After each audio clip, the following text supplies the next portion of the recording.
reminds me of some of the school shootings. One of the most famous was a high school out in Colorado, Columbine shooting, and the two young people that did the killing and eventually killed themselves, as they understood it, were different and sometimes were picked on. I don't know to what extent, but evidently, if they were picked on, uh, people think that's what drove them to do that violence. So that is a serious thing. It also happened in Virginia Tech College. That's a serious thing.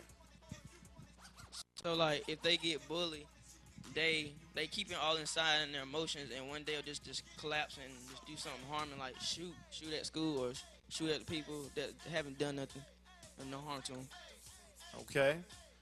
Well, let me ask this question. How does it feel to be a bully if you've ever been a bully?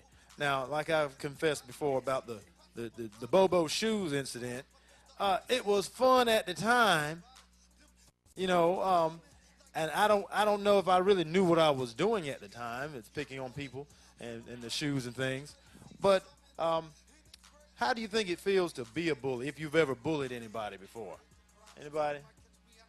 How does it feel? What does it make bullies feel like just to pick on people?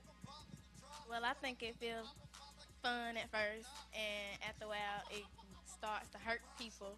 But I used to bully this boy all the time, and after a while, seeing that he was getting a little attitude and everything else.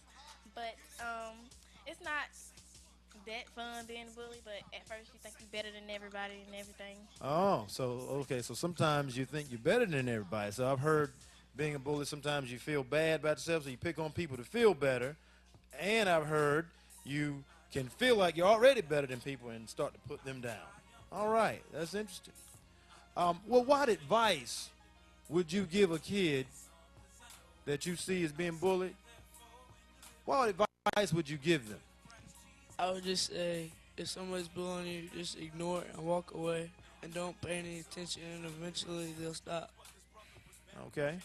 I say pick back because I mean they gon' if you get them in check, they'll stop picking on you. So it's like Okay, so he's saying get them back. So if I had on a pair of Bobos, right, and somebody was picking on my shoes, then I would find something to pick at somebody else about. All right, like their holy socks or something like that, right? But sometimes, like getting revenge is not all that good because if you do what they do, then you're still like lowering yourself to where they are. All right, so I hear you saying getting revenge sometimes puts you on their level. Sometimes getting revenge will escalate the thing. Like, I'm going to get you back. I'm going to see you Monday. I'm going to get you back again.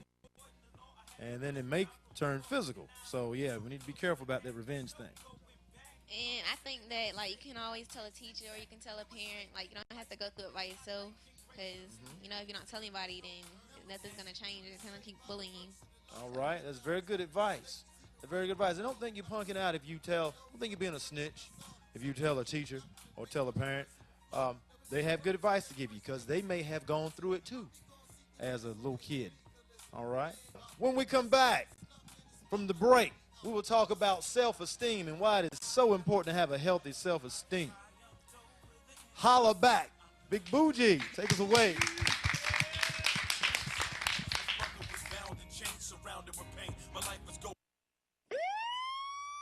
Yo, I'm Jay Nolan.